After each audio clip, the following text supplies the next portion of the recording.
बाणी जो जियों जाने तिस अंतर रवे हर नामा बाणी गुरु गुरु है बाणी विच बाणी अमृत सारे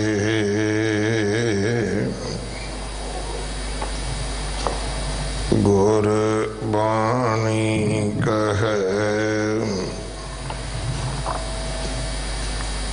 सेवक जन मानै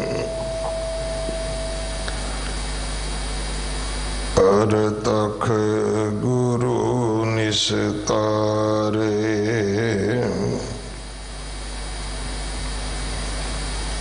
बाणी बिरलो विचारसी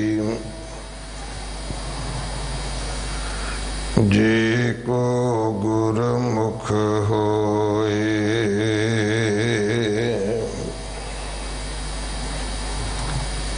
एह बाणी महापुरख की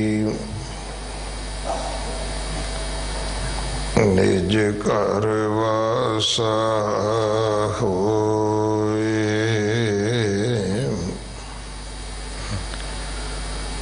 फुन हे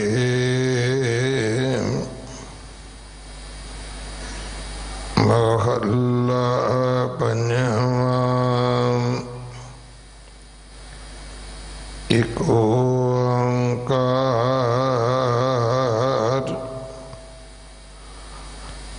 सतगुर प्रसाद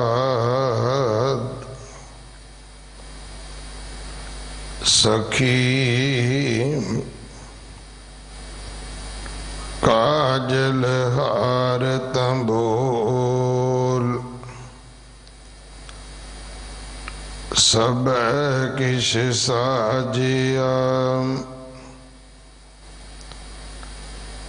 सोलह किए श्रृंगार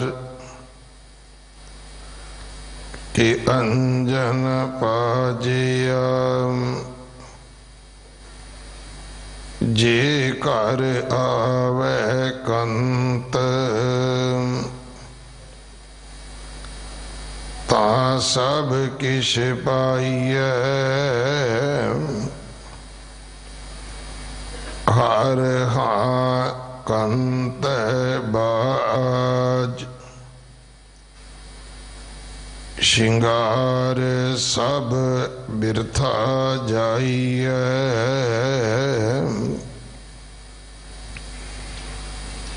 जिस कर वसिया कंत सा वड भागणे तिस बणिया हब श्रृंगार साई सुहागणे हाँ सुती होए अचिंत मन आस पुराइया हर हाम जा कर आया कंत ता सब किश पाइया हाँ सुती होए अचिंत मन आस पुराइया हर हाम जा कर आया कंत ता सब किश पाइया।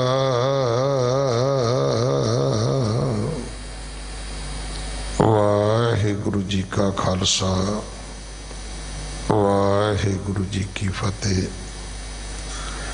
पंजवें पातशाह जी की बाणी फुनहे दे दो श्लोक आप जी ने सरवण किए हैं। इन्हां दी विचार सिख कौम दे महान विद्वान ज्ञानी जीवा सिंह जी दमदमी टकसाल चौंक मेहता आप जी नूं सरवण करवाउणगे। 2 दिन का उन्हां दा समा है साडे पास। श्रोमणी भगत भगत रविदास जी का पवित्र जन्म दिहाड़ा कल 27 तरीक नूं है। 28 तरीक शाम नूं गुरुद्वारा बंगला साहब की समूह रागी ढाडी सभा वालों विशेष समागम गुरु हरराय साहब जी के गुरपुरब नूं मनाउण वास्ते भगत रविदास जी के पवित्र जन्म दिहाड़े नूं मनाउण वास्ते हो रहे हैं। समा होएगा शाम नूं 7 बजे तो लैके रात 10 बजे तक। 7 मार्च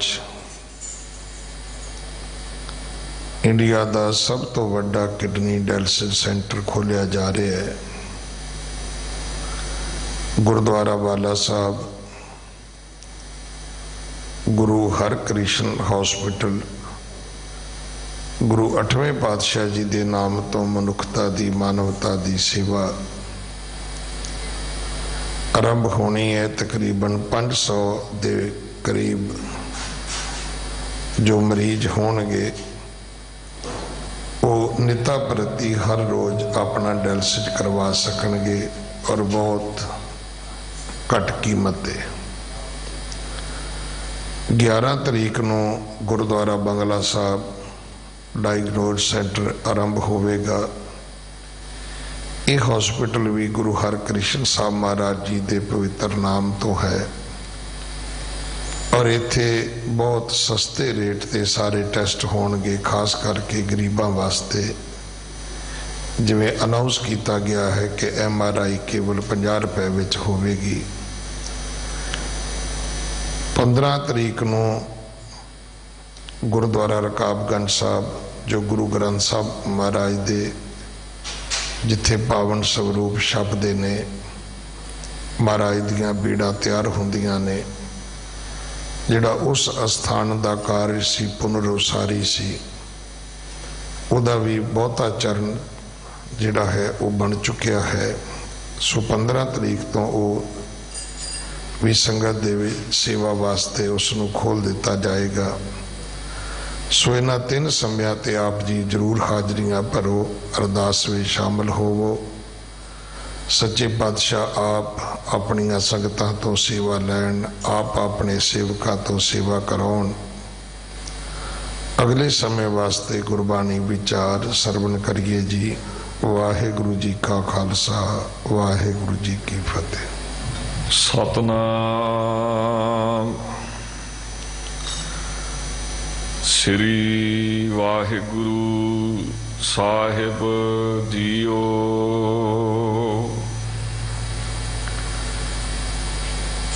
कृपा करो दीन के दाते,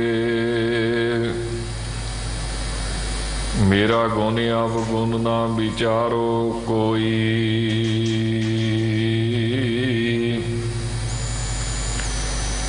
माटी का क्या धोपै स्वामी,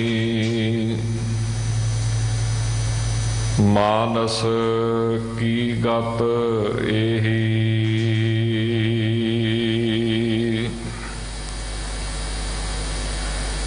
मूक उचरै शास्त्र खट, पिंग गिरन चढ़ जाए।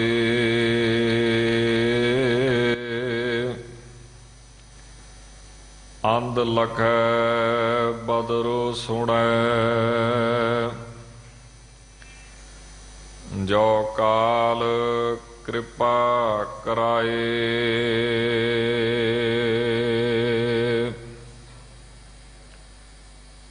ਬਾਣੀ ਗੁਰੂ ਗੁਰੂ ਹੈ ਬਾਣੀ, ਵਿੱਚ ਬਾਣੀ ਅੰਮ੍ਰਿਤ ਸਾਰੇ।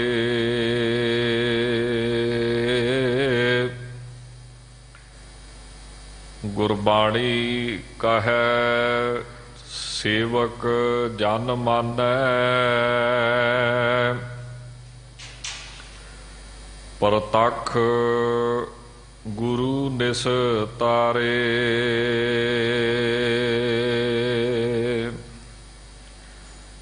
ਪਰਮ ਸਨਮਾਨਯੋਗ ਗੁਰੂ ਰੂਪ ਖਾਲਸਾ ਸਾਧ ਸੰਗਤ ਜੀਓ, ਆਪ ਸਰਬੱਤ ਸੰਗਤ ਬੜੇ ਪ੍ਰੇਮ ਦੇ ਨਾਲ 8ਵੇਂ ਪਾਤਸ਼ਾਹ ਧੰਨ ਗੁਰੂ ਹਰਕ੍ਰਿਸ਼ਨ ਸਾਹਿਬ ਮਹਾਰਾਜ ਤਿਨਾਂ ਦੇ ਪਵਿੱਤਰ ਦਰ ਤੋਂ ਹਰ ਰੋਜ਼ ਬੜੇ ਪ੍ਰੇਮ ਦੇ ਨਾਲ ਗੁਰਬਾਣੀ ਦੀ ਕਥਾ ਕੀਰਤਨ ਸਤ ਸੰਗਤ ਦਾ ਸੁਭਾਗ ਪ੍ਰਾਪਤ ਕਰਦੇ ਹੋ। ਸਤਿਗੁਰੂ ਜੀ ਨੇ ਗੁਰਬਾਣੀ ਅੰਦਰ ਇਸ ਮਨ ਨੂੰ ਹਾਲੀ ਦਾ ਰੂਪਕ ਦਿੱਤਾ ਹੈ।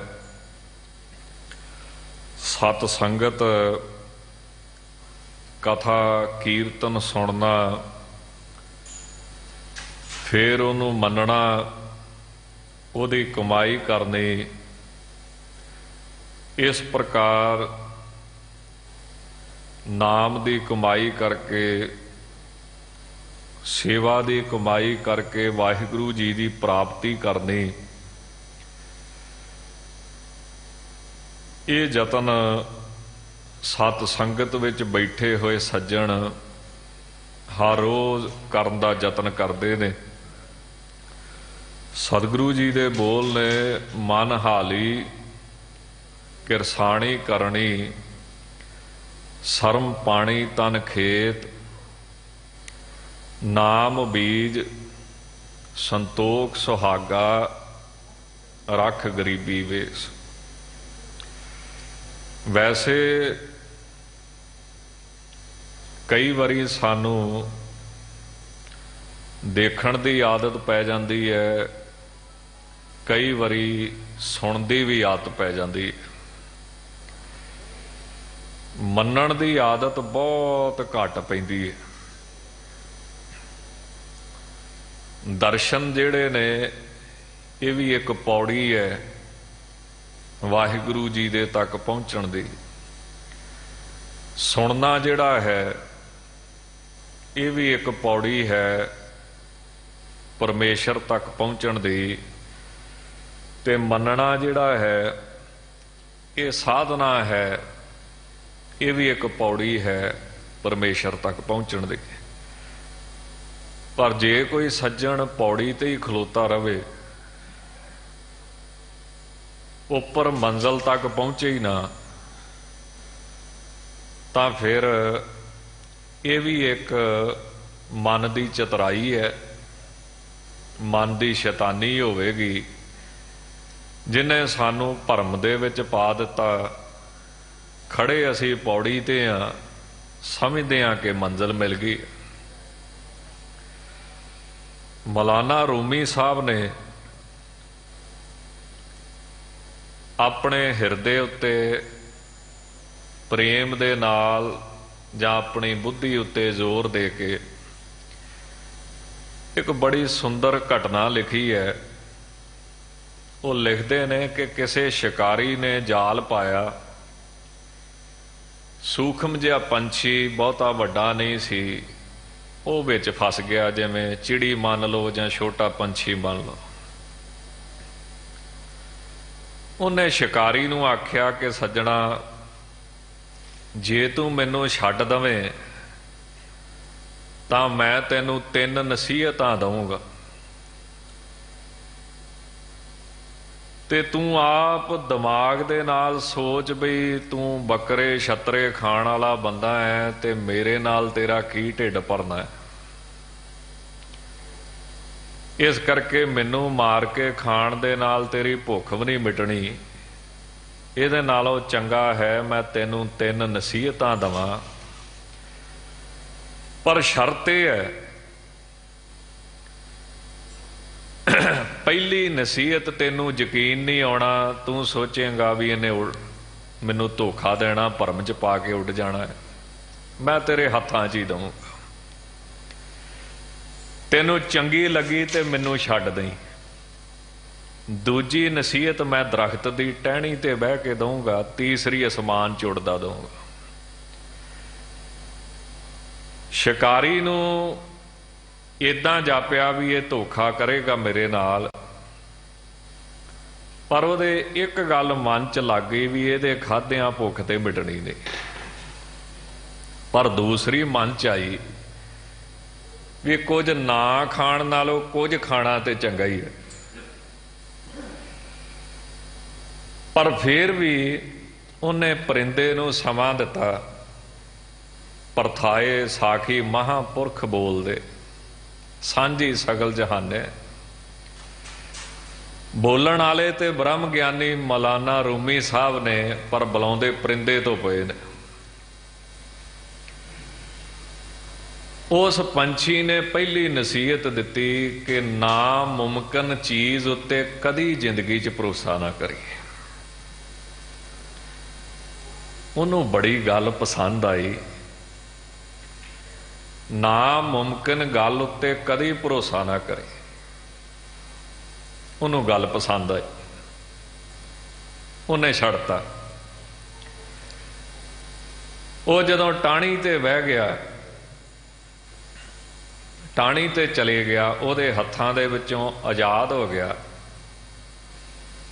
ਉਹਨੇ ਦੂਸਰੀ ਨਸੀਹਤ ਦਿੱਤੀ ਕਿ ਬੀਤੀ ਹੋਈ ਤੇ ਕਦੀ ਅਫਸੋਸ ਨਾ ਕਰੇ,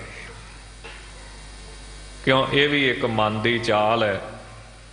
ਪਹਿਲਾਂ ਮਨ ਟਾਈਮ ਵੇਸਟ ਕਰਾਉਂਦਾ ਹੈ ਤੇ ਬਾਅਦ 'ਚ ਫਿਰ ਜਦੋਂ ਤੁਹਾਡੇ ਮਨ 'ਚ ਆਉਂਦਾ ਵੀ ਹੁਣ ਕੁਝ ਕਰੀਏ, ਫਿਰ ਇਹ ਦੂਸਰਾ ਪੱਖ ਲੈ ਲੈਂਦਾ ਵੀ ਨਹੀਂ ਹੁਣ ਤਾਂ ਟਾਈਮ ਲੰਘ ਗਿਆ, ਹੁਣ ਤੇ ਕੁਝ ਨਹੀਂ ਹੋ ਸਕਦਾ। ਫਿਰ ਇਹ ਅਫਸੋਸ ਦੇ ਵਿੱਚ ਵੀ ਵੇਸਟ ਕਰਾ ਦਿੰਦਾ। ਇਹ ਵੀ ਮਨ ਦੀ ਇੱਕ ਸ਼ੈਤਾਨੀ ਮੰਨੀ ਜਾਂਦੀ। ਪਹਿਲਾਂ ਤੇ ਵੈਸੇ ਹੀ ਵੇਸਟ ਗਿਆ, ਬਾਅਦ 'ਚ ਜਿਹੜਾ ਟਾਈਮ ਵੇਸਟ ਹੋਇਆ ਫਿਰ ਉਹਨੂੰ ਰੋਈ ਜਾਓ ਸਾਰੀ ਉਮਰ। ਇਹਨੇ ਕਰਨ ਤੋਂ ਡੱਕਣਾ ਹੈ, ਕਿਸੇ ਤਰ੍ਹਾਂ ਵੀ ਡੱਕੇ, ਰੋਕੇ, ਰੁਕਾਵਟ ਪਾਵੇ, ਇਹ ਮਨ ਦਾ ਸੁਭਾਅ ਹੈ। ਉਹ ਭਾਵੇਂ ਅਫਸੋਸ ਦੇ ਰਾਹੀਂ ਪਾਵੇ, ਉਹ ਭਾਵੇਂ ਟਾਈਮ ਵੇਸਟ ਕਰਾ ਕੇ ਪਾਵੇ, ਪਰ ਇਹਨੇ ਰੱਬ ਦੇ ਨਾਂ ਤੋਂ ਰੋਕਣਾ ਹੈ, ਕਿਸੇ ਤਰ੍ਹਾਂ ਰੋਕੇ। ਪਰਿੰਦਾ ਜਦੋਂ ਹਵਾ 'ਚ ਉੱਡਿਆ ਤੇ ਸ਼ਿਕਾਰੀ ਕਹਿੰਦਾ ਤੀਸਰੀ ਨਸੀਹਤ, ਪਰਿੰਦਾ ਕਹਿੰਦਾ ਮੂਰਖ ਸ਼ਿਕਾਰੀ ਤੂੰ ਮੇਰੀਆਂ ਗੱਲਾਂ 'ਚ ਆ ਗਿਆ। ਮੈਂ ਇੱਕ ਬਹੁਤ ਬੇਸ਼ਕੀਮਤੀ ਹੀਰਾ ਨਿਕਲ ਲਿਆ, ਜੇ ਕਿਤੇ ਤੂੰ ਮੈਨੂੰ ਮਾਰਦਾ ਤੇ ਮੇਰੇ ਢਿੱਡ 'ਚੋਂ ਨਿਕਲਦਾ ਤੇ ਹਜ਼ਾਰਾਂ ਰੁਪਈਆ ਵੱਟਦਾ। ਜਦੋਂ ਸ਼ਿਕਾਰੀ ਨੂੰ ਇਸ ਗੱਲ ਦਾ ਪਤਾ ਲੱਗਾ, ਉਹ ਕਹਿੰਦੇ ਪਛਤਾਉਣ ਲੱਗਾ, ਸਿਰ ਦੇ ਵਾਲ ਨੋਚਣ ਲੱਗਾ। ਉਹਦੇ ਬੜੇ ਮਾੜੀ ਹਾਲਤ ਹੋ ਗਈ। ਜਦੋਂ ਕੁਝ ਉਹਦੀ ਹੋਸ਼ ਟਿਕਾਣੇ ਆਈ, ਕਹਿੰਦਾ ਹੁਣ ਤੂੰ ਚਲਾਕੀ ਤੇ ਕਰ ਲਈ, ਤੀਸਰੀ ਨਸੀਹਤ ਤੇ ਦੇ ਦੇ। ਫਿਰ ਪਰਿੰਦਾ ਕਹਿੰਦਾ ਪਹਿਲੀਆਂ ਤੇ ਅਮਲ ਕਰ ਲਿਆ, ਵੀ ਜਿਹੜੀ ਤੀਸਰੀ ਮੰਗਣ ਡਿਆ। ਕਹਿੰਦਾ ਕੀ? ਕਹਿੰਦਾ ਮੈਂ ਤੈਨੂੰ ਆਖਿਆ ਸੀ ਬੀਤੀ ਤੇ ਅਫਸੋਸ ਨਾ ਕਰੀ, ਦੂਸਰੀ ਨਸੀਹਤ। ਤੇ ਹੁਣੇ ਹੀ ਕਹਿੰਦਾ ਫਿਰ ਮੈਂ ਤੈਨੂੰ ਆਖਿਆ ਸੀ ਨਾਮੁਮਕਿਨ ਤੇ ਯਕੀਨ ਨਾ ਕਰੀ, ਵੀ ਮੈਂ ਛੋਟਾ ਜਿਹਾ ਪਰਿੰਦਾ ਵਾ, ਹੀਰਾ ਕਿੱਥੋਂ ਨਿਕਲ ਜੂਗਾ।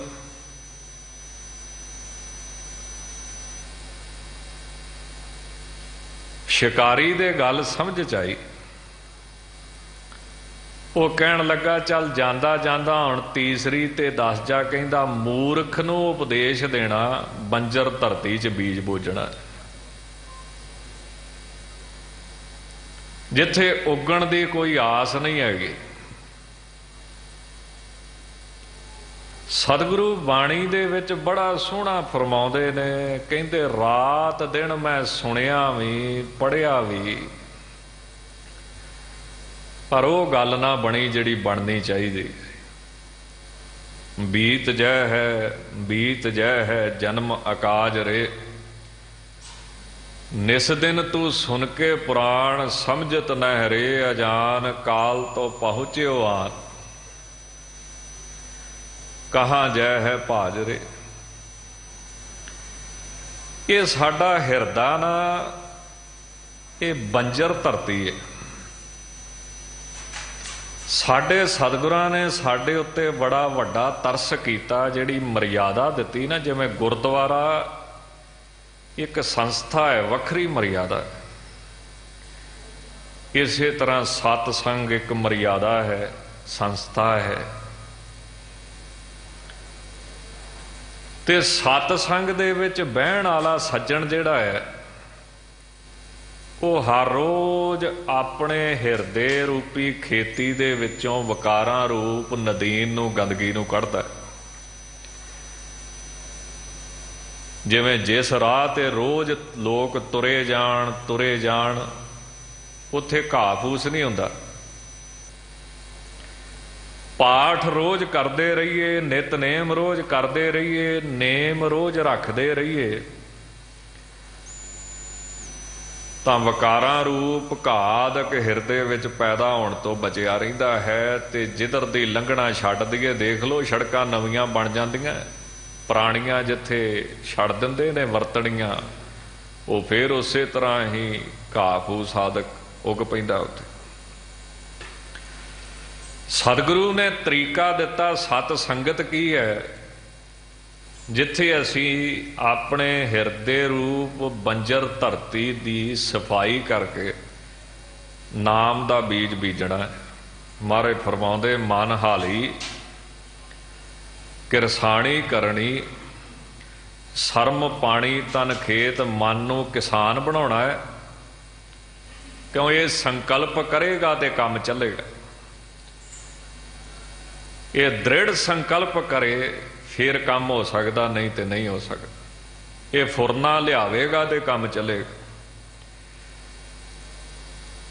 और करनी कमाई करनी की है, खेती करनी, शर्म मेहनत दा पानी देना है,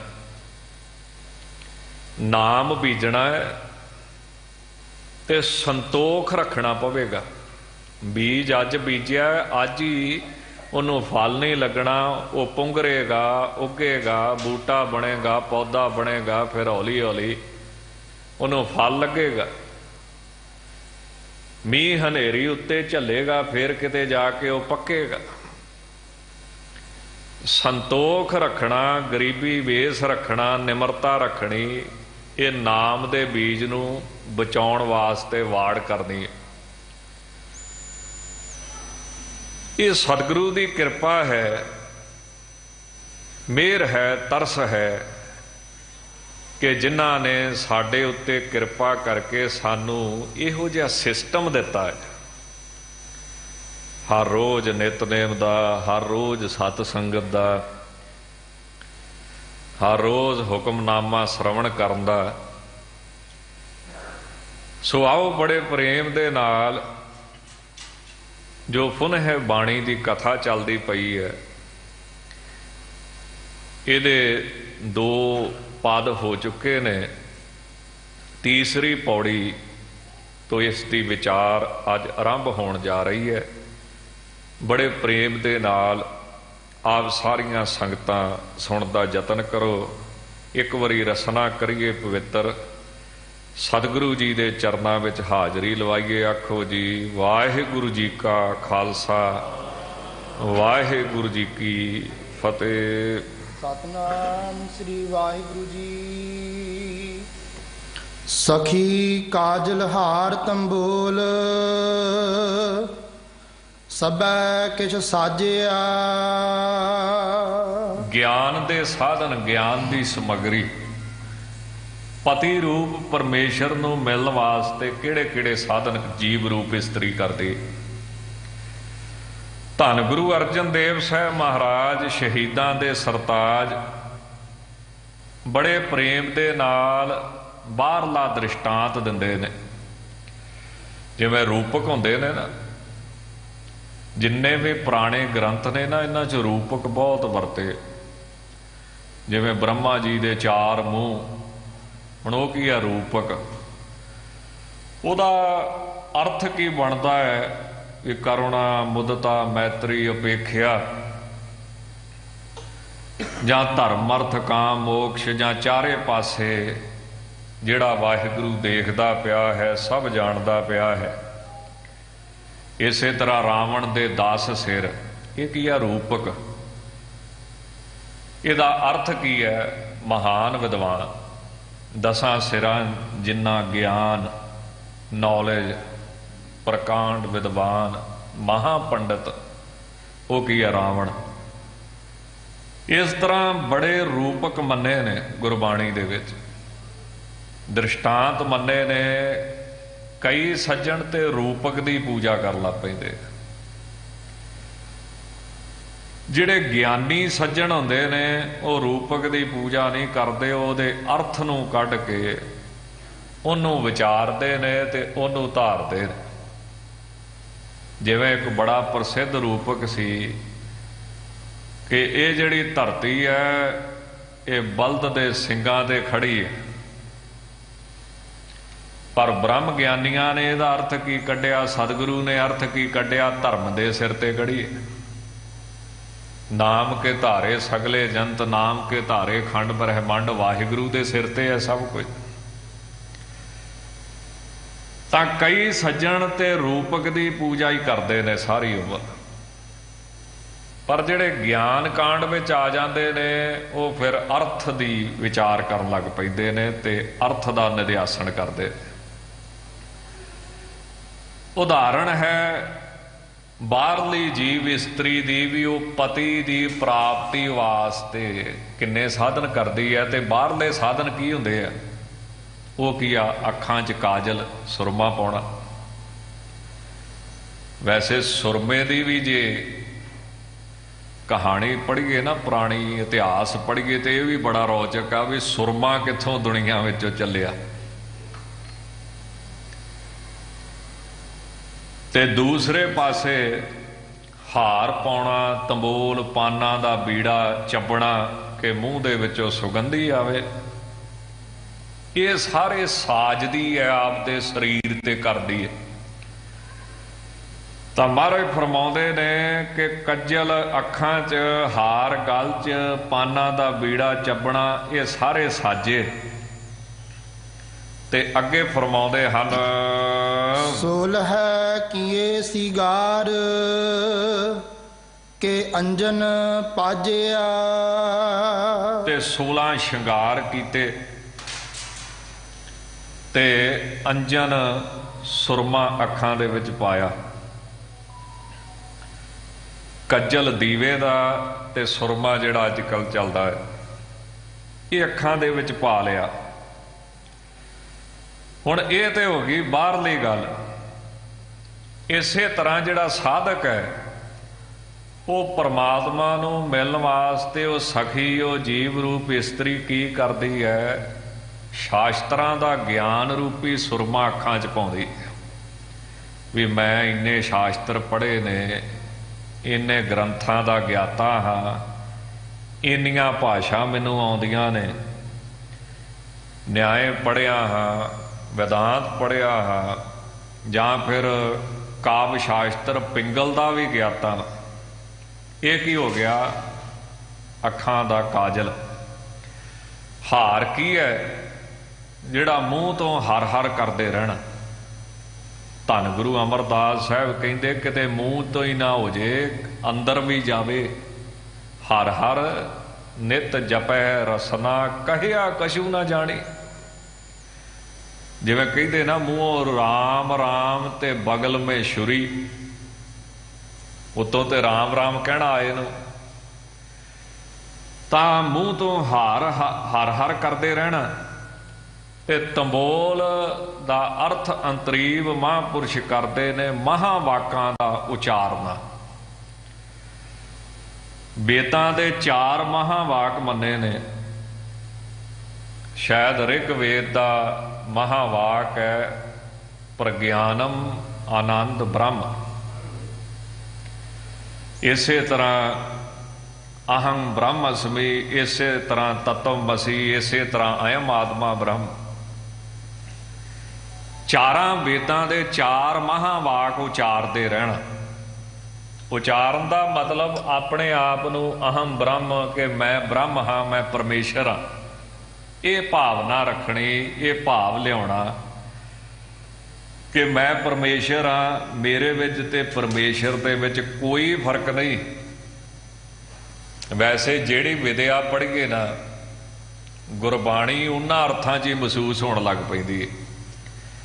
ਇਸੇ ਕਰਕੇ ਡਾਕਟਰ ਭਾਈ ਵੀਰ ਸਿੰਘ ਜੀ ਲਿਖਦੇ ਨੇ, ਵਿਦਿਆ ਕੋਈ ਪੜ੍ਹੋ, ਕੁਰਾਨ ਪੜ੍ਹੋ, ਬਾਈਬਲ ਪੜ੍ਹੋ, ਕੋਈ ਗ੍ਰੰਥ ਪੜ੍ਹੋ, ਵੇਦਾਂਤ ਪੜ੍ਹੋ, ਨਿਆਏ ਪੜ੍ਹੋ, ਪਰ ਗੁਰਬਾਣੀ ਨੂੰ ਸਵਤੰਤਰ ਮੰਨੋ ਤੇ ਸ਼੍ਰੋਮਣੀ ਮੰਨੋ। ਤੁਸੀਂ ਹੈਰਾਨ ਹੋਵੋਗੇ ਜਦੋਂ ਵੇਦਾਂਤ ਪੜ੍ਹਿਆ ਸੱਜਣ ਜੀ ਦੇ ਵੇਦਾਂਤ ਸਿਰ ਚੜ੍ਹ ਕੇ ਬੋਲਦਾ। ਉਹ ਜਦੋਂ ਜਪਜੀ ਸਾਹਿਬ ਦਾ ਪਾਠ ਕਰਦਾ ਨਾ, ਆਪਾਂ ਪਾਠ ਕਰਦੇ ਇੱਕ ਤੁਕ ਪੜ੍ਹਦੇ ਆ, ਸੋ ਮੈਂ ਵਿਸਰ ਨਾ ਜਾਈ। ਆਪਾਂ ਇਦਾਂ ਪੜ੍ਹਦੇ ਨਾ ਵੀ ਉਹ ਪਰਮੇਸ਼ਰ ਮੈਨੂੰ ਨਾ ਭੁੱਲੇ। ਵੇਦਾਂਤੀ ਸੱਜਣ ਇਦਾਂ ਪੜ੍ਹਦਾ ਵਾ, ਸੋ ਮੈਂ, ਉਹ ਰੱਬ ਮੈਂ ਆ, ਇਹ ਗੱਲ ਮੈਨੂੰ ਕਦੇ ਨਾ ਭੁੱਲੇ, ਵਿਸਰ ਨਾ ਜਾਏ। ਤਤਵਮਸੀ ਉਹ ਇਦਾਂ ਪਾਠ ਕਰਨ ਲੱਗ ਪੈਂਦੇ, ਕਿਉਂ? ਉਹਦੇ ਵੇਦਾਂਤ ਫਿਰ ਸਿਰ ਚੜ੍ਹ ਕੇ ਬੋਲਦਾ।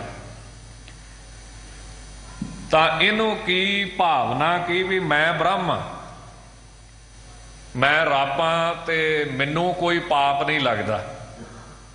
ਅਹੰ ਬ੍ਰਹਮਸਮੀ ਨਿਸੰਗ ਭੋਗ ਲక్ష్ਮੀ। ਭੋਗੇ ਯੁਵਤੀ ਸਦਾ ਸੰਨਿਆਸੀ, ਸਿੱਖ ਲੱਖ ਹੈ ਅਦਭੁਤ ਸੰਵਾਦ। ਪੰਡਤ ਨਿਸ਼ਚਲ ਦਾਸ ਜੀ ਮਹਾਰਾਜ ਵਿਚਾਰ ਸਾਗਰ 'ਚ ਲਿਖਦੇ ਕਿ ਮੈਨੂੰ ਕੋਈ ਦੋਸ਼ ਨਹੀਂ, ਮੈਂ ਨਿਰਲੇਪ ਹਾਂ, ਕੁਝ ਕਰੀ ਜਾਵਾਂ ਮੇਰੇ ਤੇ ਕੋਈ ਅਸਰ ਨਹੀਂ, ਕਿਉਂ ਮੈਂ ਸਰੀਰ ਤੋਂ ਪਰੇ ਆ, ਮਨ ਤੋਂ ਪਰੇ ਆ। ਪਰ ਜੇ ਤਾਂ ਵਾਕਿਆ ਹੀ ਪਰੇ ਹੋਵੇ ਸਰੀਰ ਤੋਂ, ਫੇਰ ਤਾਂ ਗੱਲ ਹੈ ਠੀਕ। ਤੇ ਜੇ ਸਿਰਫ ਮੂੰਹ ਐਵੇਂ ਕਹੀ ਜਾਣਾ ਵੀ ਮੈਂ ਬ੍ਰਹਮ ਆ ਤੇ ਮੈਂ ਪਰੇ ਆ ਸਰੀਰ ਤੋਂ ਵੀ, ਮਨ ਤੋਂ ਵੀ, ਤੇ ਫਿਰ ਦੋਸ਼ ਵੀ ਲੱਗਦਾ ਜਿਹੜੇ ਕਰਮ ਕੀਤੇ ਜਾਂਦੇ ਹਨ। ਜਿਵੇਂ ਸੰਤ ਜਵਾਲਾ ਦਾਸ ਜੀ ਮਹਾਰਾਜ ਆਪਣੇ ਪ੍ਰਸਿੱਧ ਟੀਕੇ ਦੇ ਵਿੱਚ ਬੜੀ ਸੁੰਦਰ ਗਾਥਾ ਲਿਖਦੇ। ਕਹਿੰਦੇ ਕੋਈ ਪਖੰਡੀ ਬ੍ਰਹਮ ਗਿਆਨੀ ਸੀ ਜਿਹੜਾ ਮੂੰਹ ਤੋਂ ਕਹਿੰਦਾ ਹੁੰਦਾ ਸੀ ਵੀ ਮੈਂ ਬ੍ਰਹਮਾ, ਮੈਂ ਬ੍ਰਹਮਾ, ਪਰ ਉੱਥੇ ਪਹੁੰਚਿਆ ਨਹੀਂ ਸੀ ਜਿੱਥੇ ਜਾ ਕੇ ਪਾਪ ਪੁੰਨ ਨਹੀਂ ਲੱਗਦਾ, ਜਿੱਥੇ ਜਾ ਕੇ ਦੁੱਖ ਸੁੱਖ ਮਹਿਸੂਸ ਨਹੀਂ ਹੁੰਦਾ, ਜਿਹਨੂੰ ਮੇਰੇ 9ਵੇਂ ਪਾਤਸ਼ਾਹ ਬਾਣੀ ਵਿੱਚ ਕਹਿੰਦੇ ਜੋ ਨਰ ਦੁੱਖ ਮੈਂ ਦੁੱਖ ਨਹੀਂ ਮਾਨੈ, ਸੁਖ ਸਨੇਹੋ ਅਰ ਭੈ ਨਹੀਂ ਜਾ ਕੇ ਕੰਚਨ ਮਾਟੀ ਮਾਨੈ। ਇਸ ਅਵਸਥਾ ਤੇ ਪਹੁੰਚਿਆ ਤੇ ਨਹੀਂ ਸੀ, ਪਰ ਆਪਣੇ ਆਪ ਨੂੰ ਉਹ ਸਮਝਦਾ ਸੀ। ਤਾਂ ਉਸ ਗਾਥਾ ਲਿਖਦੇ ਬੜੀ ਸੁੰਦਰ ਕਿ ਇੱਕ ਬਾਦਸ਼ਾਹ ਉਹਨੇ ਬਾਗ ਲਵਾਇਆ, ਤਰ੍ਹਾਂ ਤਰ੍ਹਾਂ ਦੇ ਦਰਖਤ ਲਵਾਏ, ਤਰ੍ਹਾਂ ਤਰ੍ਹਾਂ ਦੇ ਪੌਦੇ ਬੂਟੇ, ਵਾੜਾਂ ਕੀਤੀਆਂ ਗਈਆਂ, ਬੜਾ ਜਿਵੇਂ ਅੱਜ ਕੱਲ੍ਹ ਚੱਲਦਾ ਹੈ ਲੈਂਡਸਕੇਪਿੰਗ ਕੀਤੀ ਗਈ ਬੜੀ ਸੋਹਣੀ। ਤੇ ਉਹ ਕਿਤੇ ਨਾ ਗਊ ਵਿੱਚ ਵੜ ਗਈ ਬਾਗ ਦੇ, ਤੇ ਰਾਜੇ ਨੂੰ ਚੜ੍ਹਿਆ ਗੁੱਸਾ, ਡਾਂਗ ਪਈ ਸੀ, ਉਹਨੇ ਵੱਟ ਕੇ ਮਾਰੀ ਤੇ ਉਹ ਕਿਤੇ ਵੱਜ ਗਈ ਸਿਰ 'ਚ ਤੇ ਗਊ ਦੀ ਹੋ ਗਈ ਮੌਤ। ਹੁਣ ਸਮਝਾਉਣ ਦਾ ਤਰੀਕਾ ਬੜਾ ਸੋਹਣਾ ਹੁੰਦਾ ਪੁਰਾਣੇ ਸੰਤਾਂ ਦਾ, ਉਹ ਸਾਖੀ ਰਾਹੀਂ ਸਮਝਾਉਂਦੇ ਆ, ਕਿਉਂ ਸਾਖੀ ਦੇ ਨਾਲ ਸੌਖੀ ਸਮਝ ਪੈ ਜਾਂਦੀ ਹੈ। ਤਰੀਕਾ ਬੜਾ ਸੋਹਣਾ ਉਹ ਲਿਖਦੇ ਨੇ ਕਿ ਉਹ ਜਿਹੜੀ ਹੱਤਿਆ ਸੀ ਨਾ, ਹੱਤਿਆ ਕੀ ਹੋ ਗਈ, ਪਾਪ, ਜੀਵ ਹੱਤਿਆ, ਉਹ ਉਹਨੂੰ ਬਾਦਸ਼ਾਹ ਨੂੰ ਚਿੰਬੜਨ ਵਾਸਤੇ ਆਈ। ਤੇ ਬਾਦਸ਼ਾਹ ਜਿਹੜਾ ਸੀ ਉਹ ਪੜ੍ਹਿਆ ਸੀ ਕੁਝ ਨਾ ਕੁਝ ਵਿਦਿਆ, ਉਹ ਕਹਿੰਦਾ ਉਸ ਹੱਤਿਆ ਨੂੰ ਤੂੰ ਕੌਣ ਹੈ, ਮੇਰੇ ਵੱਲ ਬਲਾ ਵੱਧਦੀ ਆਉਂਦੀ ਹੈ। ਕਹਿੰਦੀ ਭਾਈ ਜੀਵ ਹੱਤਿਆ ਜਿਹੜੀ ਤੂੰ ਕੀਤੀ ਹੋੜੇ, ਕਹਿੰਦਾ ਮੈਂ ਥੋੜੀ ਕੀਤੀ ਆ, ਇੰਦਰ ਨੇ ਕੀਤੀ ਆ। ਕਿਉਂਕਿ ਧਾਰਮਿਕ ਗ੍ਰੰਥ ਕਹਿੰਦੇ ਆ ਅੱਖਾਂ ਦਾ ਦੇਵਤਾ ਸੂਰਜ, ਅੱਖਾਂ ਨੂੰ ਕੌਣ ਚਲਾਉਂਦਾ? ਸੂਰਜ। ਇਸੇ ਤਰ੍ਹਾਂ ਹੱਥਾਂ ਨੂੰ ਕੌਣ ਚਲਾਉਂਦਾ? ਇੰਦਰ। ਵੀ ਮੈਂ ਨਹੀਂ ਮਾਰੀ, ਇਹ ਤੇ ਇੰਦਰ ਨੇ ਮਰਵਾਈ ਆ। ਜਾਂ ਸੌਖੇ ਜਿਹੇ ਸ਼ਬਦਾਂ 'ਚ ਕਹਿ ਲਓ, ਮੈਂ ਨਹੀਂ ਮਾਰੀ, ਰੱਬ ਨੇ ਮਾਰੀ ਆ। ਇਹ ਤਾਂ ਰੱਬ ਨੇ ਮਰਵਾਈ ਮੇਰੇ ਤੋਂ। ਉਹ ਜਿਹੜੀ ਜੀਵ ਹੱਤਿਆ ਸੀ ਉਹ ਉਹਦੇ ਕੋਲੇ ਪਹੁੰਚ ਗਈ, ਇੰਦਰ ਕੋਲੇ। ਉਹ ਕਹਿੰਦਾ ਤੂੰ ਕੌਣ? ਕਹਿੰਦੀ ਵੀ ਮੈਂ ਪਾਪ ਕਰਮ ਆ। ਕਹਿੰਦਾ ਮੈਂ ਕਦੋਂ ਕੀਤਾ ਹੈ? ਮੈਂ ਕਦੋਂ ਮਾਰੀ ਹੈਗਾ? ਉਹ ਕਹਿੰਦੀ ਵੀ ਉਹ ਰਾਜੇ ਨੇ ਮਾਰੀ ਆ, ਤੇ ਕਹਿੰਦੇ ਹੱਥਾਂ ਦਾ ਦੇਵਤਾ ਇੰਦਰ ਹੁੰਦਾ ਹੈ ਤੇ ਤੂੰ ਮਰਵਾਈ ਹੈ। ਫਿਰ ਜਿਵੇਂ ਕਹਿ ਦਿੰਦੇ ਨਾ ਵੀ ਸਾਰਾ ਕੁਝ ਰੱਬ ਹੀ ਕਰਵਾਉਂਦਾ ਹੈ। ਜਿਵੇਂ ਕੋਈ ਸੱਜਣ ਸੀ ਨਾ, ਕਹਿੰਦਾ ਜਦੋਂ 10ਵੇਂ ਪਾਤਸ਼ਾਹ ਕਿਰਪਾ ਕਰਨਗੇ ਨਾ ਉਦੋਂ ਅੰਮ੍ਰਿਤ ਛਕਾਂਗੇ। ਤੇ ਸਿੰਘ ਸਾਹਿਬ ਜੀ ਗਿਆਨੀ ਜੀ ਕੀ ਕਹਿੰਦੇ? ਕਹਿੰਦੇ 10ਵੇਂ ਪਾਤਸ਼ਾਹ ਠੇਕੇ ਤੇ ਵੀ ਲੈ ਕੇ ਗਏ ਸੀ ਕਿ ਆਪੇ ਚਲੇ ਗਿਆ ਸੀ? ਉਹ ਕਿਰਪਾ ਤੇ ਆਪੇ ਕਰ ਲੈਂਦੇ ਹੋ, ਤੇ ਅੰਮ੍ਰਿਤ ਛਕਣ ਦੀ ਕਿਰਪਾ 10ਵੇਂ ਪਾਤਸ਼ਾਹ ਚੇਚਾ ਆਣ ਕੇ ਕਰਿਆ ਕਰਨ।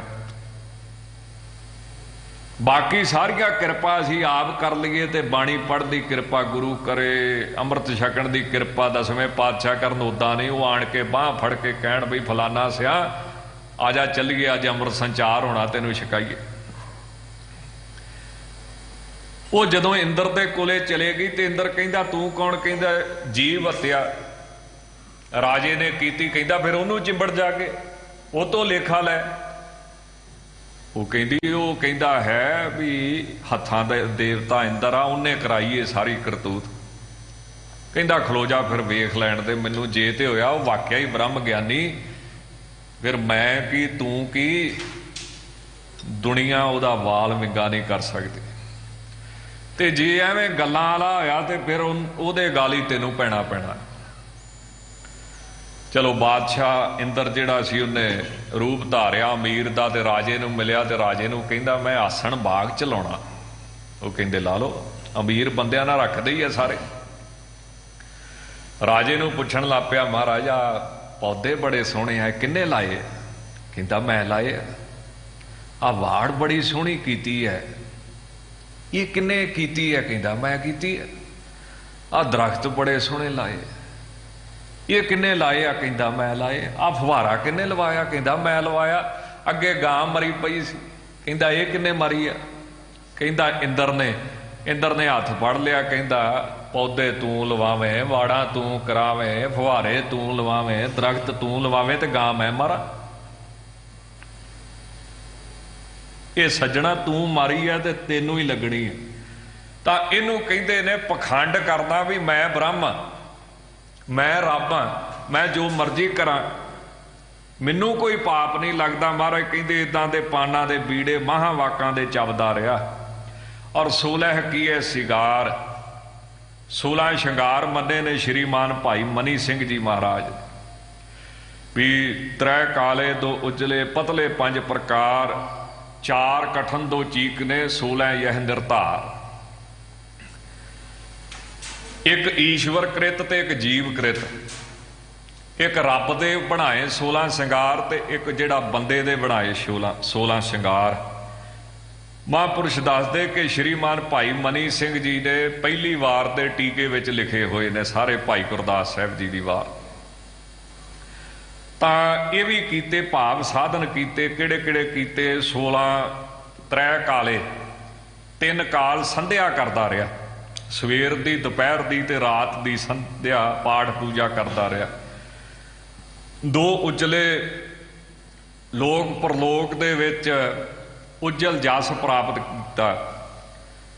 ਔਰ ਪਤਲੇ 5 ਪ੍ਰਕਾਰ, ਕਾਮ ਕ੍ਰੋਧ ਆਦਿਕ ਜਿਹੜੇ 5 ਨੇ ਇਹਨਾਂ ਨੂੰ ਪਤਲੇ ਕਰ ਲਿਆ, ਬਰੀਕ ਕਰ ਲਿਆ।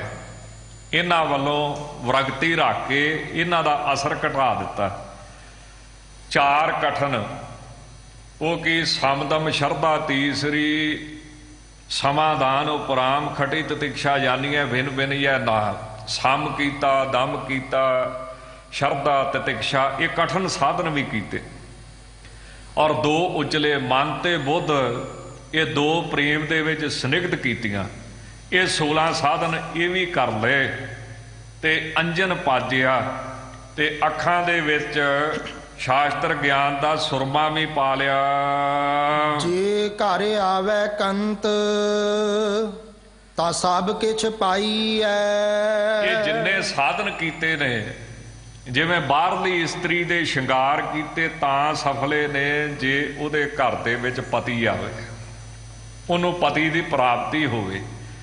ਇਸੇ ਤਰ੍ਹਾਂ ਜਿਹੜਾ ਜੀਵ ਰੂਪ ਜਗਿਆਸੂ, ਉਹਦੇ ਇਹ ਸਾਰੇ ਹੀ ਅੰਤਰੀਵ ਸਾਧਨ ਕੀਤੇ ਹੋਏ ਤਾਂ ਸਫਲੇ ਨੇ। ਧੰਨ ਗੁਰੂ ਅਰਜਨ ਦੇਵ ਸਾਹਿਬ ਕਹਿੰਦੇ, ਜੇ ਘਰ ਮੈਨੇ ਹਿਰਦੇ ਵਿੱਚ ਕੰਤ ਮੈਨੇ ਪਤੀ ਪਰਮੇਸ਼ਰ ਪ੍ਰਗਟ ਹੋਵੇ, ਸਾਖਸ਼ਾਤ ਹੋਵੇ, ਤਾਂ ਸਭ ਕੁਝ ਹੀ ਉਹਨੂੰ ਪ੍ਰਾਪਤ ਹੋ ਜਾਂਦਾ ਹੈ। ਫਿਰ ਕਿਸੇ ਵਸਤੂ ਦੀ ਉਹਨਾਂ ਨੂੰ ਲੋੜ ਨਹੀਂ ਰਹਿ ਜਾਂਦੀ, ਕਿਸੇ ਵਸਤੂ ਦੀ ਇੱਛਾ ਨਹੀਂ ਰਹਿ ਜਾਂਦੀ, ਕਿਉਂ ਵਾਹਿਗੁਰੂ ਦੀ ਪ੍ਰਾਪਤੀ ਕਰਕੇ ਸਭ ਕੁਝ ਹੀ ਪ੍ਰਾਪਤ ਹੋ ਜਾਂਦਾ। ਗਿਆਨੀ ਸੰਤ ਸਿੰਘ ਜੀ ਮਸਕੀਨ ਬੜਾ ਸੋਹਣਾ ਕਹਿੰਦੇ ਹੁੰਦੇ ਸੀ ਕਿ ਦੁਨੀਆ ਦੇ ਵਿੱਚ ਸਭ ਕੁਝ ਪਾ ਕੇ ਵੀ ਬੰਦਾ ਖਾਲੀ ਦਾ ਖਾਲੀ ਰਹਿੰਦਾ ਹੈ, ਪਰ ਜੇ ਇੱਕ ਪਰਮੇਸ਼ਰ ਨੂੰ ਪਾ ਲਈਏ ਤਾਂ ਫਿਰ ਕਿਸੇ ਵੀ ਵਸਤੂ ਦੇ ਪਾਉਣ ਦੀ ਇੱਛਾ ਨਹੀਂ ਰਹਿ ਜਾਂਦੀ, ਰੱਜਿਆ ਰਹਿੰਦਾ ਹੈ। ਨਹੀਂ ਤੇ ਸਾਰੀ ਉਮਰ ਸਭ ਕੁਝ ਪਾ ਕੇ ਵੀ ਫਿਰ ਅਖੀਰ ਖਾਲੀ ਦਾ ਖਾਲੀ ਹੀ ਰਹਿੰਦਾ ਹੈ। ਜੇ ਤਾਂ ਹਿਰਦੇ ਵਿੱਚ ਵਾਹਿਗੁਰੂ ਪਤੀ ਕੰਤ ਸੁਆਮੀ ਮਾਲਕ ਸਹੁ ਆ ਗਿਆ ਤਾਂ ਸਭ ਕੁਝ ਹੀ ਪਾ ਲਈਦਾ, ਪ੍ਰਾਪਤ ਕਰ ਲਈਦਾ ਹੈ। ਹਰ ਹਾਂ ਕੰਤੈ ਬਾਜ ਸੀਗਾਰ ਸਭ ਬਿਰਥਾ ਜਾਈਐ। ਪਰ ਜੇ ਹਰ ਹਾਂ ਹੇ ਭਾਈ ਕੰਤੈ ਬਾਜ ਸੀਗਾਰ, ਕੰਤ ਪਤੀ ਪਰਮੇਸ਼ਰ ਤੋਂ ਬਿਨਾ ਇਹ ਜਿਹੜੇ ਸ਼ਿੰਗਾਰ ਸਾਧਨਾ ਦੇ ਕਰਦਾ ਰਿਹਾ, ਪਤੀ ਪਰਮੇਸ਼ਰ ਵਾਹਿਗੁਰੂ ਤੇ ਨਹੀਂ ਮਿਲਿਆ, ਤਾਂ ਫਿਰ ਇਹ ਕੀਤੇ ਹੋਏ ਸ਼ਿੰਗਾਰ ਜਿਹੜੇ ਨੇ ਉਹ ਸਾਰੇ ਵਿਅਰਥ ਹੀ ਚਲੇ ਜਾਂਦੇ ਹਨ। ਸੌਖੀ ਜੀ ਉਦਾਹਰਣ ਕੀ ਹੈ, ਜਿਵੇਂ ਆਪਾਂ ਬੱਚਿਆਂ ਨੂੰ ਸਕੂਲ ਨਹੀਂ ਭੇਜਦੇ, ਕਿੰਨਾ ਪੈਸਾ ਲਾਉਨੇ ਆ, ਫਿਰ ਟਿਊਸ਼ਨਾਂ ਵੱਖਰੀਆਂ, ਫਿਰ ਅੱਜ ਕੱਲ ਜਿਵੇਂ ਮੋਬਾਈਲ ਚੱਲ ਪਏ ਵੱਖਰੇ, ਔਰ ਫਿਰ ਬਾਈਕ ਵੱਖਰੇ, ਮੋਟਰਸਾਈਕਲ ਵੱਖਰੇ, ਖਰਚਾ ਵੱਖਰਾ। ਤੇ ਇੰਨਾ ਖਰਚਾ ਕਰਕੇ ਤੇ ਜੇ ਹੋ ਜੇ ਫੇਲ, ਫਿਰ ਉਹ ਕੀਤਾ ਹੋਇਆ ਮਾਂ ਪਿਓ ਦਾ ਖਰਚਾ ਸਾਰਾ ਹੀ ਨਿਸਫਲ ਚਲੇ ਗਿਆ। ਇਸੇ ਤਰ੍ਹਾਂ ਜਿੰਨੇ ਸ਼ਿੰਗਾਰ ਕੀਤੇ ਮੈਨੇ ਸਾਧਨ ਕੀਤੇ ਉਸ ਪਤੀ ਪਰਮੇਸ਼ਰ ਨੂੰ ਮਿਲਦੇ, ਜੇ ਉਹ ਪਤੀ ਪਰਮੇਸ਼ਰ ਵਾਹਿਗੁਰੂ ਨਹੀਂ ਮਿਲਿਆ ਤਾਂ ਉਹਦੇ ਸ਼ਿੰਗਾਰ ਕੀਤੇ ਹੋਏ ਫਿਰ ਮਹਾਰਾਜ ਕਹਿੰਦੇ ਨੇ ਸਾਰੇ ਹੀ ਨਿਸਫਲ ਚਲੇ ਜਾਂਦੇ ਹਨ। ਗੁਰਬਾਣੀ 'ਚ ਨਾ ਇੱਕ ਬਹੁਤ ਸੋਹਣੀ ਉਦਾਹਰਨ ਦਿੱਤੀ। ਇੱਕ ਬੀਬੀ ਬੜੀਆਂ ਗੱਲਾਂ ਸੁਣਾਵੇ ਵੀ ਸਹੁਰੇ ਘਰ ਇੱਦਾਂ ਰਹੀਦਾ ਹੈ, ਪਤੀ ਨਾਲ ਇੱਦਾਂ ਰਹੀਦਾ ਹੈ, ਸੱਸ ਨਾਲ ਇੱਦਾਂ ਰਹੀਦਾ ਹੈ, ਨਨਾਣ ਨਾਲ ਇੱਦਾਂ ਰਹੀਦਾ ਹੈ, ਘਰ ਵਾਲੇ ਦੀ ਆਗਿਆ ਇੱਦਾਂ ਮੰਨੀ ਦੀ ਹੈ। ਉਹ ਦੂਜੀ ਬੀਬੀ ਨੇ ਪੁੱਛ ਲਿਆ, ਭੈਣ ਜੀ ਵਿਆਹ ਹੋਏ ਨੂੰ ਕਿੰਨਾ ਕੁ ਚਿਰ ਹੋਇਆ ਵੀ ਜਿਹੜੀਆਂ ਇੰਨੀਆਂ ਸੋਹਣੀਆਂ ਸਿੱਖਿਆ ਦਿੰਦੀ ਆ, ਬਲਹਾਰ ਜਾਵਾਂ ਤੇਰੇ ਤੋਂ। ਉਹ ਅੱਗਿਓਂ ਕਹਿਣ ਲੱਗੀ, ਨੇ ਮੇਰਾ ਵਿਆਹ ਤੇ ਹੋਇਆ ਹੀ ਨਹੀਂ ਆ, ਮੈਂ ਤੇ ਸੁਣਿਆ ਵਾ। ਸੁਣੀਆਂ ਸੁਣਾਈਆਂ ਗੱਲਾਂ ਕਰਦੀ। ਗੁਰਬਾਣੀ 'ਚ ਲਿਖਿਆ, ਗੱਲੀ ਹੋਂ ਸੁਹਾਗਣੀ ਭੈਣੇ, ਗੱਲੀ ਬਾਤੀ ਮੈਂ ਪੂਰੀ ਸੁਹਾਗਣੀ ਆ, ਪਰ ਕੰਤ ਨਾ ਕਬਹੂ ਮੈਂ ਮਿਲਿਆ। ਔਰ ਘਰ ਵਾਲੇ ਦੇ ਅਜੇ ਮੱਥੇ ਵੀ ਨਹੀਂ ਲੱਗੀ ਤੇ ਊਂ ਸੁਹਾਗਣੀ ਆ। ਤਾਂ ਮਹਾਰਾਜ ਕਹਿੰਦੇ ਜੇ ਤਾਂ ਉਹ ਵਾਹਿਗੁਰੂ ਮਿਲ ਪਵੇ ਤੇ ਇਹ ਸਾਧਨ ਸਫਲੇ ਨੇ, ਨਾ ਮਿਲੇ ਤੇ ਇਹ ਸਾਰੇ ਹੀ ਫਿਰ ਨਿਸਫਲ ਚਲੇ ਜਾਂਦੇ ਨੇ, ਹੰਗਤਾ ਕਰਕੇ, ਹਉਮੈ ਕਰਕੇ। ਜਿਸ ਘਰ ਵਸਿਆ ਕੰਤ ਸਾ ਵਡਭਾਗਣੇ। ਪਰ ਜਿਸ ਜੀਵ ਰੂਪ ਇਸਤਰੀ ਦੇ ਘਰ ਹਿਰਦੇ ਦੇ ਵਿੱਚ ਕੰਤ ਵਾਹਿਗੁਰੂ ਪਰਮੇਸ਼ਰ ਵਸਦਾ ਹੈ, ਉਹ ਭਾਈ ਵੱਡਿਆਂ ਭਾਗਾਂ ਵਾਲੇ ਗੁਰਸਿੱਖ ਨੇ, ਮਹਾਪੁਰਸ਼ ਨੇ। ਉਹਨਾਂ ਦੀ ਨਿਸ਼ਾਨੀ ਵੀ ਬਾਣੀ ਦੇ ਵਿੱਚ ਦੱਸੀ ਹੈ, ਜਿਨ੍ਹਾਂ ਸਾਸ ਗਿਰਾਸ ਨਾ ਵਿਸਰੈ, ਹਰ ਨਾਮਾ ਮਨ ਮੰਤ, ਧਨ ਸੇ ਸਈ ਨਾਨਕਾ ਪੂਰਨ ਸੋਈ ਸੰਤ। ਹੁਣ ਕਿੱਦਾਂ ਪਤਾ ਲੱਗੇ ਵੀ ਇਹਦੇ ਹਿਰਦੇ 'ਚ ਰੱਬ ਵਸਦਾ ਹੈ? ਤਾਂ ਮਹਾਰਾਜ ਨੇ ਇਹ ਵੀ ਦੱਸਿਆ ਵੀ ਜੇ ਤੇ ਵਾਹਿਗੁਰੂ ਦੇ ਨਾਮ ਤੋਂ ਬਿਨਾਂ ਬਚਦਾ ਹੈ, ਫਿਰ ਇਹਦੇ ਹਿਰਦੇ 'ਚ ਅਜੇ ਰੱਬ ਨਹੀਂ ਵਸਿਆ। ਮਹਾਰਾਜ ਕੀ ਫਰਮਾਉਂਦੇ, ਆਖਾਂ ਜੀਵਾ ਬਿਸਰੈ ਮਰ ਜਾਉ। ਇਸੇ ਤਰ੍ਹਾਂ ਗੁਰਬਾਣੀ ਦੇ ਵਿੱਚ ਸੱਚੇ ਪਾਤਸ਼ਾਹ ਨੇ ਜਗ੍ਹਾ ਜਗ੍ਹਾ ਤੇ ਪ੍ਰਮਾਣ ਦਿੱਤੇ ਹਨ। ਮਰਣੰ ਬਿਸਰਣੰ ਗੋਬਿੰਦੈ, ਜੀਵਣੰ ਹਰ ਨਾਮ ਧਿਆਵਣੈ। ਇਹ ਨਿਸ਼ਾਨੀਆਂ ਹਿਰਦੇ ਵਿੱਚ ਵਸਣ ਦੀ, ਵੀ ਹਿਰਦੇ ਵਿੱਚ ਵਸਦਾ ਹੈ। ਹੁਣ ਜੇ ਸਾਡਾ ਦਿਲ ਬੰਦ ਹੋ ਜੇ ਤੇ ਫਿਰ ਸਰੀਰ ਖਤਮ। ਉਹ ਹਿਰਦੇ 'ਚ ਵਸਦਾ ਹੈ ਨਾ। ਜੇ ਵਾਹਿਗੁਰੂ ਦਾ ਨਾਮ ਨਾ ਚੱਲੇ ਤੇ ਫਿਰ ਕਹਾਣੀ ਉਹਨਾਂ ਦੀ ਖਤਮ ਹੋ ਜਾਂਦੀ ਹੈ, ਸਰੀਰ ਉਹਨਾਂ ਦਾ ਰਹਿੰਦਾ ਨਹੀਂ। ਇੱਕ ਬੜੇ ਚੰਗੇ ਮਹਾਤਮਾ ਮਹਾਂਪੁਰਸ਼ ਹੋਏ ਸਵਾਮੀ ਰਾਮ ਕ੍ਰਿਸ਼ਨ ਪਰਮਹੰਸ ਜੀ। ਬੜਾ ਉਹਨਾਂ ਦਾ ਸਤਿਕਾਰ ਮਾਣ ਸੰਸਾਰ ਦੇ ਵਿੱਚ ਹੈ। ਉਹ ਬ੍ਰਹਮ ਗਿਆਨੀ ਮਹਾਤਮਾ ਸੀ।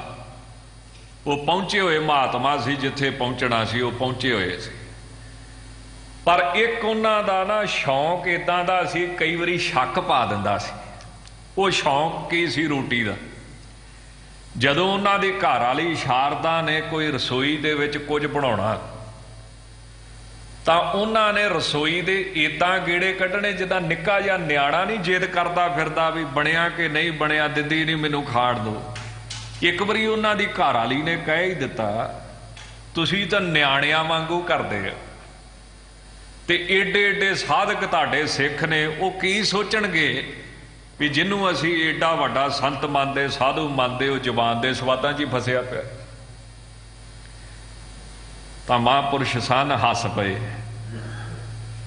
ਫਿਰ ਕਿਤੇ ਖਿਆਲ ਦੇ ਵਿੱਚ ਆਇਆ ਤੇ ਉਹਨੂੰ ਸੱਦ ਕੇ ਕਹਿਣ ਲੱਗੇ ਵੀ ਮਾਲਕ ਨੇ, ਪਰਮੇਸ਼ਰ ਨੇ ਮੇਰਾ ਸੰਸਾਰ ਨਾਲੋਂ ਮੋਹ ਤੋੜ ਦਿੱਤਾ। ਹਰ ਵਸਤੂ ਨਾਲੋਂ ਮੇਰਾ ਮੋਹ ਟੁੱਟਾ ਹੈ, ਤੇ ਜਦੋਂ ਹਰ ਵਸਤੂ ਨਾਲੋਂ ਮੋਹ ਟੁੱਟ ਜੇ ਨਾ, ਫਿਰ ਸਰੀਰ ਰਹਿੰਦਾ ਨਹੀਂ ਬਹੁਤਾ ਚਿਰ ਦੁਨੀਆ 'ਚ।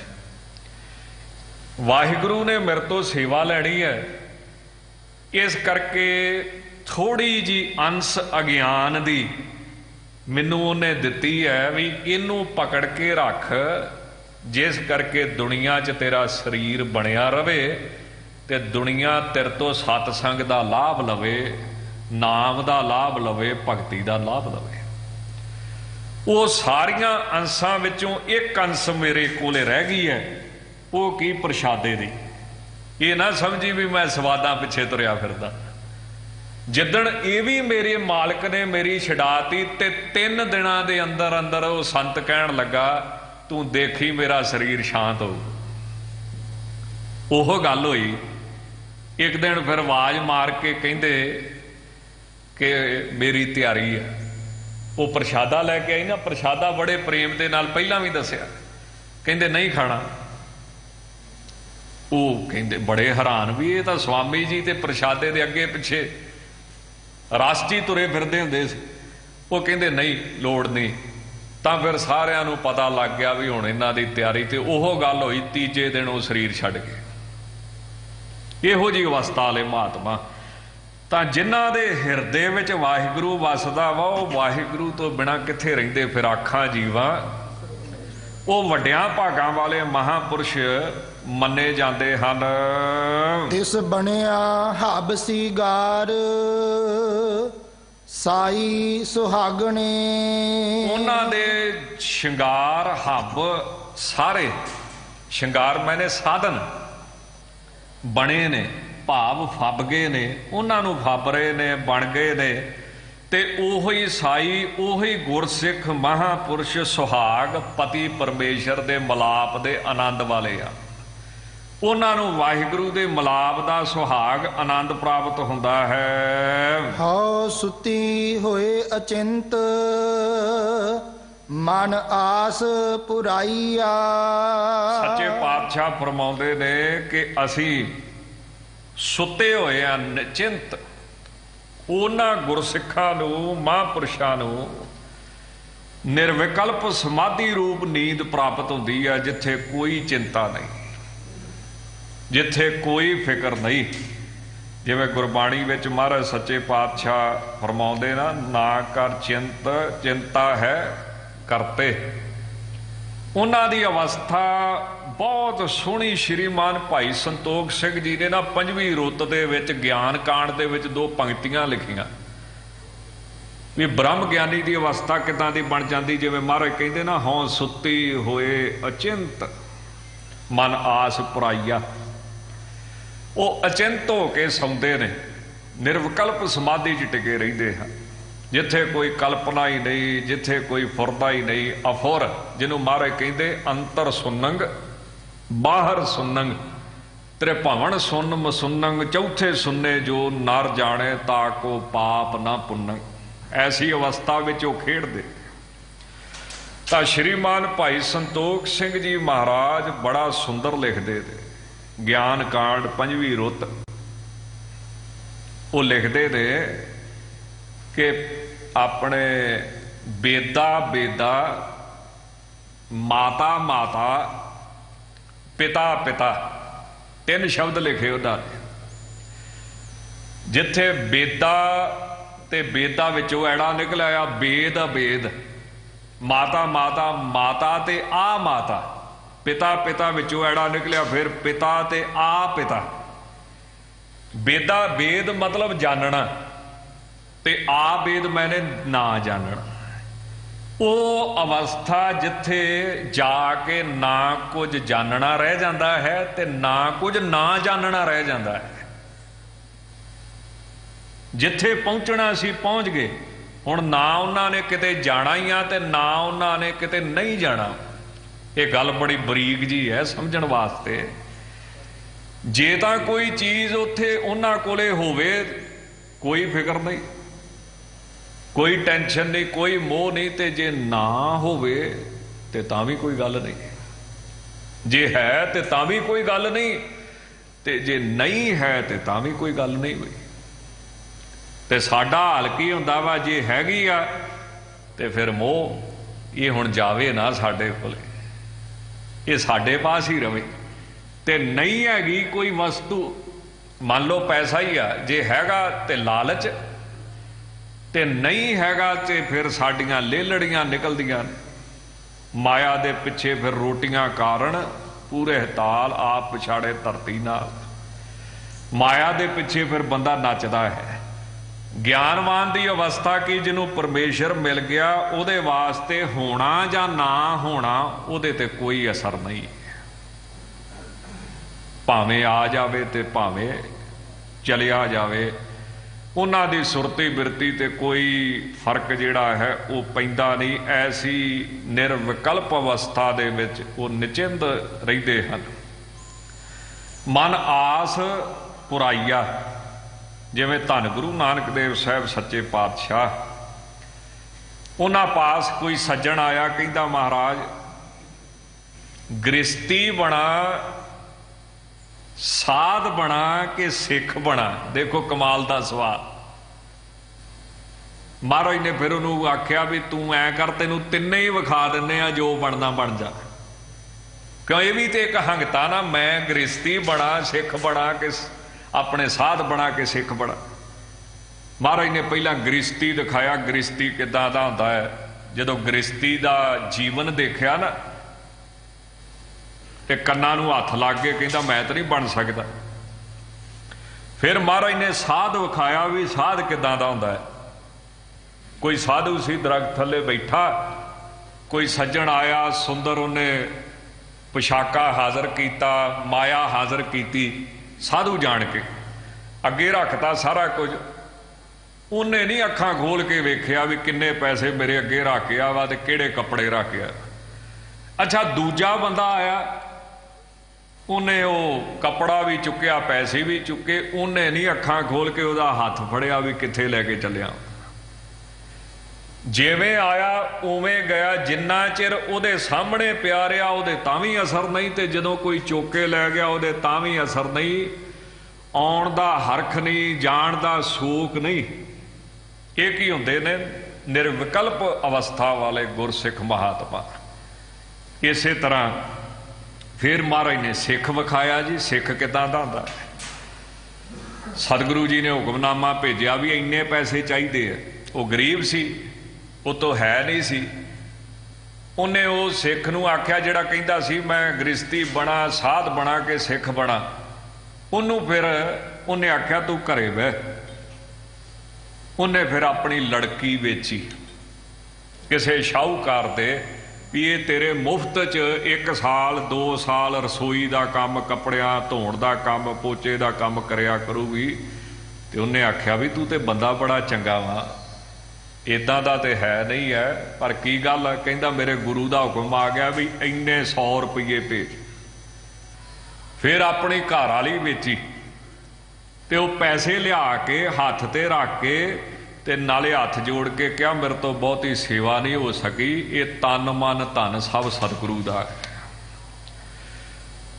ਪੈਰਾਂ ਥੱਲੋਂ ਮਿੱਟੀ ਨਿਕਲ ਗਈ। ਜਾ ਕੇ ਮਹਾਰਾਜ ਨੂੰ ਕਹਿੰਦਾ ਮਹਾਰਾਜ ਮੈਂ ਗ੍ਰਸਤੀ ਵੀ। ਮਹਾਰਾਜ ਕਹਿੰਦੇ ਕੀ ਬਣਨਾ ਹੀ ਦੱਸ ਹੁਣ ਫਿਰ, ਗ੍ਰਸਤੀ ਬਣਦਾ ਹੀ ਕਿ ਸਾਧ ਬਣਦਾ ਹੀ ਕਿ ਸਿੱਖ ਬਣਦਾ ਹੀ?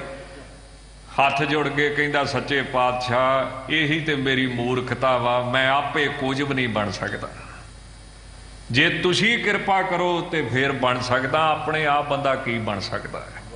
ਤਾਂ ਮਹਾਰਾਜ ਕਹਿੰਦੇ ਚੰਗਾ ਫਿਰ ਲੰਗਰ 'ਚ ਸੇਵਾ ਕਰਿਆ ਕਰ, ਫਿਰ ਸਿੱਖੀ ਦੀ ਦਾਤ ਤੈਨੂੰ ਪ੍ਰਾਪਤ ਹੋਵੇਗੀ। ਸੋ ਇਹ ਦ੍ਰਿਸ਼ਟਾਂਤ ਹੈ ਸਿਰਫ ਵੀ ਆਏ ਉਹ ਸਾਧੂ ਜਿਹੜਾ ਸੀ ਜਦੋਂ ਸਾਰਾ ਕੁਝ ਆਉਂਦਾ ਰਿਹਾ ਤਾਂ ਵੀ ਉਹਦੀ ਸਿਹਤ ਤੇ ਕੋਈ ਅਸਰ ਨਹੀਂ, ਤੇ ਜਦੋਂ ਚਲੇ ਗਿਆ ਉਦੋਂ ਵੀ ਕੋਈ ਅਸਰ ਨਹੀਂ। ਤੇ ਆਮ ਸੰਸਾਰ ਦੇ ਵਿੱਚ ਕੀ ਹੁੰਦਾ ਹੈ, ਜਦੋਂ ਜਾਇਦਾਦ ਮਾਇਆ ਆਉਂਦੀ ਹੈ ਤੇ ਬੜੇ ਖੁਸ਼ ਹੋਈਦਾ, ਜਦੋਂ ਜਾਂਦੀ ਨਾਲ ਹੀ ਹਾਰਟ ਅਟੈਕ ਹੋ ਜਾਂਦਾ ਹੈ, ਝੱਲਿਆ ਹੀ ਨਹੀਂ ਜਾਂਦਾ, ਬਿਜ਼ਨਸ ਫੇਲ ਹੋ ਗਿਆ, ਸਾਰਾ ਕੁਝ ਖਤਮ ਹੋ ਗਿਆ। ਜਾਂ ਕੋਈ ਰੂਹ ਸੰਸਾਰ ਦੇ ਵਿੱਚ ਆਉਂਦੀ ਹੈ, ਬੜੇ ਖੁਸ਼ ਹੋਈਦਾ, ਜਦੋਂ ਕਿਸੇ ਦੀ ਮੌਤ ਹੁੰਦੀ ਹੈ ਫਿਰ ਧਾਹਾਂ ਨਿਕਲਦੀਆਂ। ਪਰ ਉਹ ਨਿਰਵਿਕਲਪ ਅਵਸਥਾ ਵਿੱਚ ਖੇਡਦੇ ਨੇ ਤੇ ਉਹਨਾਂ ਦੀ ਜਿਹੜੀ ਆਸ ਸੀ ਮਨ ਦੀ ਪਰਮੇਸ਼ਰ ਪ੍ਰਾਪਤੀ ਦੀ, ਇਹ ਗੁਰੂ ਸਾਹਿਬ ਪੂਰੀ ਕਰ ਦਿੰਦੇ ਹਨ। ਹਰ ਹਾਂ ਜਾ ਘਰ ਆਇਆ ਕੰਤ, ਤਾਂ ਸਭ ਕਿਛ ਪਾਈਆ। ਤਾਂ ਸੱਚੇ ਪਾਤਸ਼ਾਹ ਫਰਮਾਉਂਦੇ ਨੇ ਕਿ ਹੇ ਭਾਈ, ਜਦੋਂ ਘਰ ਹਿਰਦੇ ਵਿੱਚ ਵਾਹਿਗੁਰੂ ਪਰਮੇਸ਼ਰ ਆ ਗਿਆ ਤਾਂ ਫਿਰ ਸਭ ਕੁਝ ਹੀ ਪ੍ਰਾਪਤ ਹੋ ਜਾਂਦਾ ਹੈ। ਭਾਵ ਇੱਛਾ ਹੀ ਖਤਮ ਹੋ ਜਾਂਦੀ ਹੈ, ਵਾਸ਼ਨਾ ਹੀ ਨਹੀਂ ਉੱਠਦੀ ਹੈ, ਤ੍ਰਿਸ਼ਨਾ ਹੀ ਉੱਥੇ ਨਹੀਂ ਰਹਿ ਜਾਂਦੀ ਹੈ। ਐਸੀ ਸਤਿਗੁਰੂ ਸੱਚੇ ਪਾਤਸ਼ਾਹ ਦੀ ਕਿਰਪਾ ਦੇ ਨਾਲ ਉਹਨਾਂ ਦੀ ਪਰਮ ਸੰਤੋਖ ਵਾਲੀ ਅਵਸਥਾ ਜਿਹੜੀ ਹੈ ਉਹ ਬਣ ਜਾਂਦੀ ਹੈ। ਸੋ ਇਹ ਪਵਿੱਤਰ ਉਪਦੇਸ਼ ਧੰਨ ਗੁਰੂ ਅਰਜਨ ਦੇਵ ਸਾਹਿਬ ਮਹਾਰਾਜ ਨੇ ਫੁਨਹ ਬਾਣੀ ਦੇ ਵਿੱਚ ਕਿਰਪਾ ਕਰਕੇ ਬਖਸ਼ਿਸ਼ ਕਰਕੇ ਫਲੌਰ ਦੇ ਵਿੱਚ ਮਾਓ ਸਾਹਿਬ ਸਥਾਨ ਆ ਜਿੱਥੇ ਸਤਿਗੁਰੂ ਜੀ ਦੀਆਂ ਲਾਵਾਂ ਹੋਈਆਂ ਸੀ, ਉਸ ਪਵਿੱਤਰ ਜਗ੍ਹਾ ਉੱਤੇ ਬਖਸ਼ਿਸ਼ ਕਰਕੇ ਦਿੱਤਾ ਹੈ। ਹੋਈਆਂ ਭੁੱਲਾਂ ਚੁੱਕਾਂ ਦੀ ਖਿਮਾ ਜੀ। ਅੱਗੇ ਵਾਸਤੇ ਸਾਰੀ ਸੰਗਤ ਨੇ ਸੁਮਤ ਬਖਸ਼ਣੀ। ਲੇਖਾ ਕਤੈ ਨਾ ਛੂਟੀਐ, ਖਿਨ ਖਿਨ ਭੂਲਣ ਹਾਰ, ਬਖਸ਼ਣ ਹਾਰ ਬਖਸ਼ ਲੈ, ਨਾਨਕ ਪਾਰ ਉਤਾਰ। ਹਾਂ ਸੁਤੀ ਹੋਏ ਅਚਿੰਤ, ਮਨ ਆਸ ਪੁਰਾਈਆ। ਹਰ ਹਾਂ ਜਾ ਘਰ ਆਇਆ ਕੰਤ, ਤਾਂ ਸਭ ਕਿਛ ਪਾਈਆ। ਵਾਹਿਗੁਰੂ ਜੀ ਕਾ ਖਾਲਸਾ